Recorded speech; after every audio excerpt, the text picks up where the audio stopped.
Hey, good morning, guys. It's a beautiful Saturday morning, spring morning. It is mid-May. I've been out here since about 5 o'clock. It was pretty cool, and it's about 8:30 now, and it is starting to warm up. But what I'm going to do today is plant this cherry tree. The cherry tree I got maybe late March, I believe, but I really need to get it in its home because look, some of the leaves look a little weathered, and I think it's because it's starting to outgrow their little temporary home here. But we're just going to plant this tree into this whiskey bucket. It's not very hard. It is actually pretty easy to do, but we're going to prep the bucket and we are just going to add our soil, our earthworm castings, and we're just going to put a couple of cups of sand in to the soil just to increase drainage. I always like to add a little bit of soil just to make it just semi-loamy, I guess that's what we want to say. But we do want a little bit of soil of sand into our soil so that we can promote that drainage. But why don't we go ahead and get started? First, let's prepare the soil. So this is just some nice composted soil. You see it's got it's not clay-like. It's got some good flow through, but we're gonna amend this soil just a little bit. So I am gonna put some earthworm castings in here. I like to sift in my amendments, especially if they've been in a bag for a little while. You don't have to do this step, but I just got this little collapsible storage container from Five Below for $3.25, and we're just gonna kind of sift through. You see there's some larger pieces in here that will be easier to break up when we do it this way. Okay, so now we got these larger pieces and we can just break those up.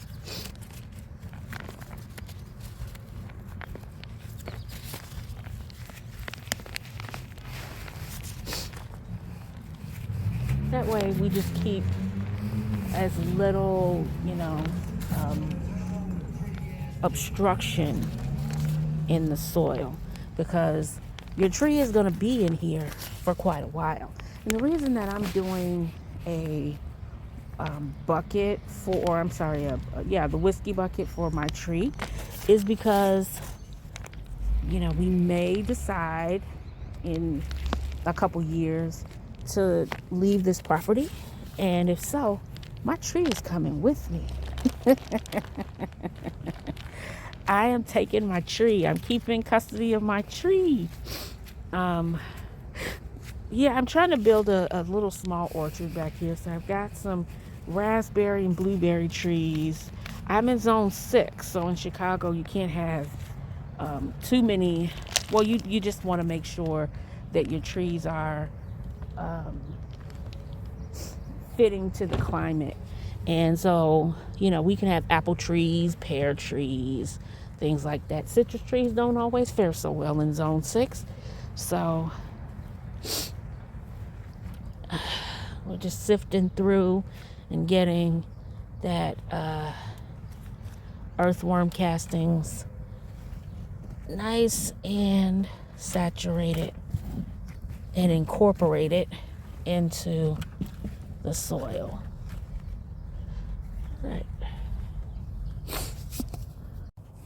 All right, I'm just gonna add a little bit of sand here.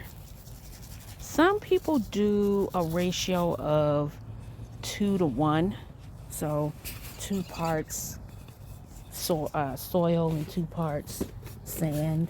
I don't want to put too much sand in there because I don't want to make it to the point where everything is just, all of the nutrients are just slipping through the bottom. So that's just 3 cups of sand. I'm just gonna put it, let it get through. Maybe for good measure, I will add another cup, because it's still not a 2-to-1 ratio. But, you know, I kind of like to see my sand, just to see a few little specks, few little particles. There you go. So I have added 4 cups of sand to this entire wheelbarrow, and this was, how much soil was this? This was 1.5 cubic feet of soil, but I can see that it's becoming incorporated. So we're just going to take this over to our bucket and start the process. All right, so the first thing that I am going to do is, well, I've already done it, but what you can do if you are if you want the bucket to stay a little mobile, you can add some casters to it.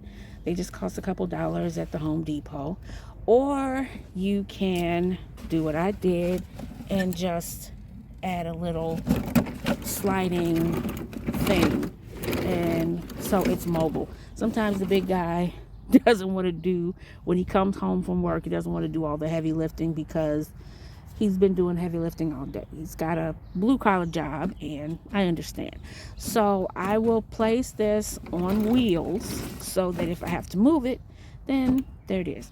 Next thing I'm going to do is I'm going to line the bucket, because this is actual wood, and I cannot tell whether or not the bucket has been heat treated or pressure treated or stained with something that could then kind of seep into the natural ingredients of my bucket. So I don't want it to seep into the soil. I don't want it to seep into the roots.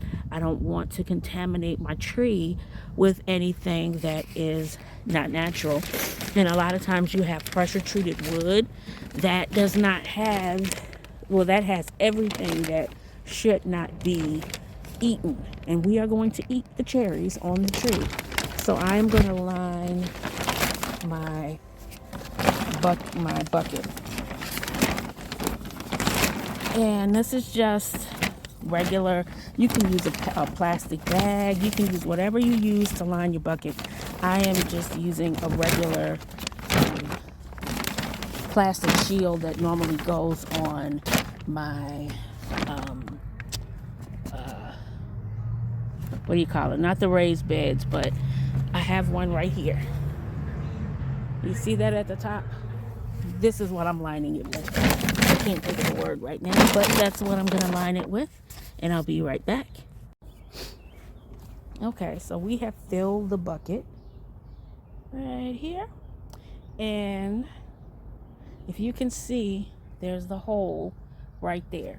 Once I fill this bucket just a little bit, I don't want my hole to shift, so I want a little weight down before I poke my hole into the bucket. So I'm going to now place, because I just don't want that bucket to be wet for too long, because it is a wood bucket and I don't want the wood to get warped before it's time. So we are going to make sure that the drain hole is in place, and that way, you know, we just don't get a whole lot of wetness at the bottom of the bucket. So we are going to now fill the bucket with our sandy soil. All right, I've partially filled the bucket, and I am just at the bottom now filling for, I actually filled it a little too, there it is. I filled it a little too full for me to try to find the hole, but I just found the hole, and I'm just poking a small hole for drainage. So now I'm going to cut this back once I got my tree in. But we're going to make a nice little bed for the tree to sit. So I'm filling the bottom. I'm feeling the bottom right now. And so I just want to flatten that out a little bit, because when I put my tree in, I want that to be on a flat surface so that the tree is not leaning.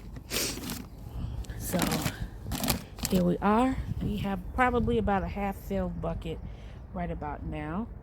And next step we're going to take, we're going to put the tree in. This girl is getting a new home right now.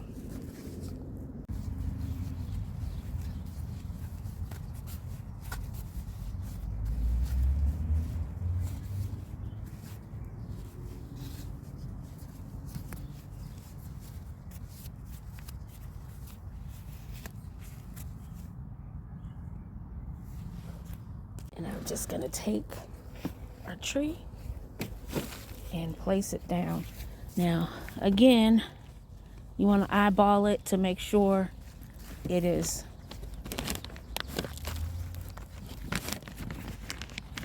straight and not leaning.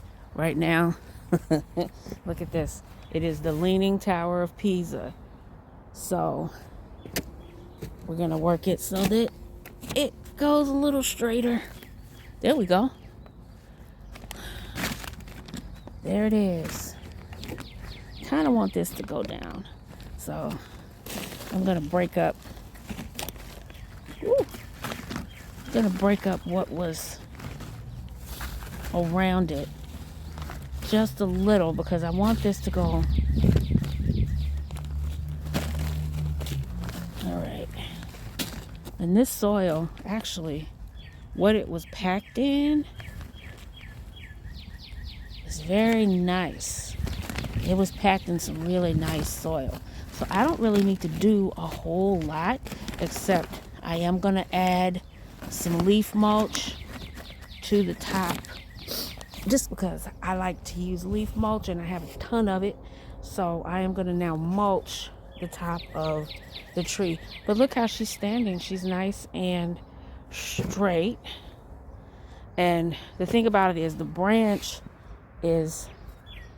has a slight curve in it, but it is nice and straight. But we're going to add some mulch to this now, and then we're going to trim off the rest of the plastic.